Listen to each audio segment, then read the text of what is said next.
สบายดีมื้อนี้แม่แก้วพาไปเอาบุญอยู่หลังบ้านแม่แก้วเนาะบ้านหัดสดีหารอาหารหัดสดีเพิ่นเฮ็ดกองบุญ3กองเบิ่งแม่เบิ่งดอกไม้บ้านแม่แก้วเนี่ยบ้านแท้บ้านว่าบ้านตลอดเนาะพอได้เก็บไปเพาะไปโมไปบุญนำเพิ่นสาธุบุญนำกันเด้อสิย่างไปก่อนอยู่ข้างบ้านหลังบ้าน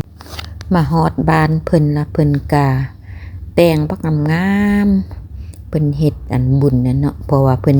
มีหารอาหารหัดสดีเด้ตามธรรมเนียมก็ถ่ายรูปถ่ายหอยเนาะหารอาหารหัดสดีอันนี้เพิ่นเฮ็ดกองดอกไม้เอยองงามดอกไม้บานเพิ่นไปจัดงานดอกงานดองงานบุญงานหยังเพิ่นกะรับเมิดแม่แก้วก็เลยถามเพิ่นถามเจ้าของหารหัดสดีว่าเพิ่นบวงสรวงเนาะแม่แก้วขอไปบวงสรวงนำเดเพราะว่าเพิ่นถือพญานาคเนาะแม่แก้วก็ถือพญานาคคือกันโดยอยู่หลังบ้านแม่แก้วก็มีบูชาพญานาคเนาะแม่แก้วก็เลยว่าขอบูชานำเพิ่นโดยหลังบ้านแม่แก้วมีน้องสะเนาะเพิ่นว่าผู้ที่เพิ่นฮู้มีจิตวิญญาณนะเพิ่นว่านาคขันมาประชุมอยู่น้องป่าแม่แก้วหลังบ้านนี่แหละทางข้างทางหลังบ้านและทางข้างบ้านหารอาหารหัดสดีนี่เพิ่นเป็นทางเที่ยวของพญานาคว่าซั่นแต่ว่าเพิ่นก็เฮ็ดสุปีบวงสรวงพญานาคเครื่องเพิ่นตกแต่งงามโดยแม่แก้วก็มาแต่เช้าเนาะมาเพาะมาโมนำเพิ่นส่งผู้เมียเนาะเมียเพิ่นก็นุ้ยลูกแม่อ่อนหมู่แม่แก้วนี่แหละลูกเคยเพิ่นก็ซื้อฮัดเนาะเขาเจ้าเฮ็ดหารอาหารรับงานดองงานบุญงานอีหยังก็รับเบิดเนาะตุตังเขาเจ้าก็งามโดยมาเอาบุญนำกันเด้อเข้าไปเพาะอยู่ห้องการเพิ่นก็เนาะสุปีเพิ่นเฮ็ดอยู่เหือนปีนี้เพิ่นเฮ็ดอยู่ห้องการเพิ่นเนาะห้องการหารอาหารเพิ่นนี่แหละ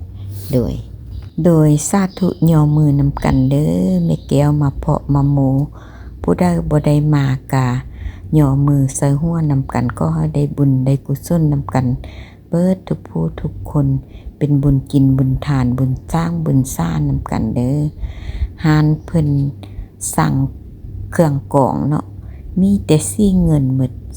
3กองเนาะกองอัฐะเพิ่นเฮ็ดให้เจ้าถิ่นเจ้าท่านเจ้าบ้านเจ้าเฮือนเจ้าดินเจ้าดอนเพิ่นนั่นแหละมีแต่อันงามผักควันกับบักใหญ่ๆบักสูงๆซับมาเบิ่งหานพระเพิ่น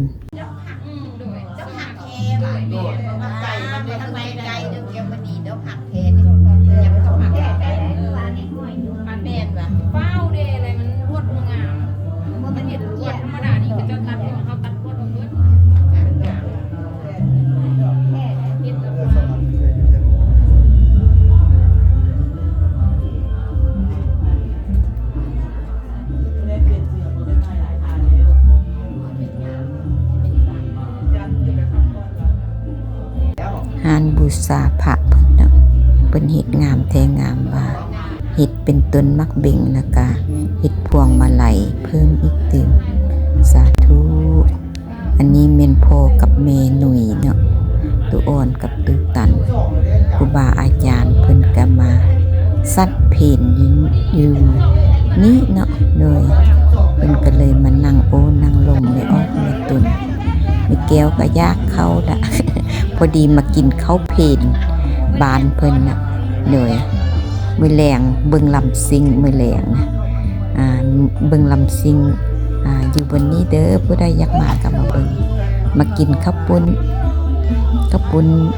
น่าแซ่บปุ้นน้ำปุ้นเป็นน่าแซ่บมื้อนี้พุ่นน่ะได้ตีนไก่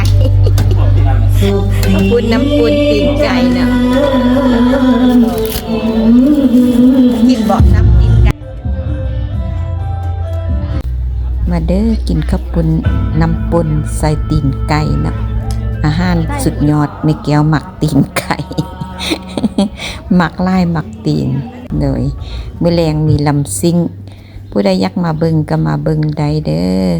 มีเฟอมีอาหารหลากหลายสนิทเพราะว่าอาหารหัดสดีซะอย่างเนาะอยากกินหยังเพิ่นก็จัดให้เลยตัวนี้แม่นทางข้างอันน่ะห้องการเพิ่นเนาะสิติดกับหลังบ้านแม่แก้วเด้ตัวอันน่ะเพิ่นเฮ็ดบวงสรวงนี่อยู่ทางหลังบ้านแม่แก้วเพราะว่ามีห้อพญานาคเพิ่นอยู่หั่นตัวนี้แม่นออกมานี่ก็สิแม่นบ้านแม่แก้วเนาะทางหลังดิทางหลังบ้านแม่แก้วซองเห็นกันอยู่มีน้องป่าน้องปู่น้องป่ามีเฮือนแม่บ้านเนาะอยู่นี่นะโดยขอบใจหลายๆเด้อที่ดูเบิ่งคลิปแม่แก้วก็ให้ได้บุญได้กุศลนำกันเบิดสุผู้สุคนเด้อมีโชคมีลาภมีสุขมีใสสาธุ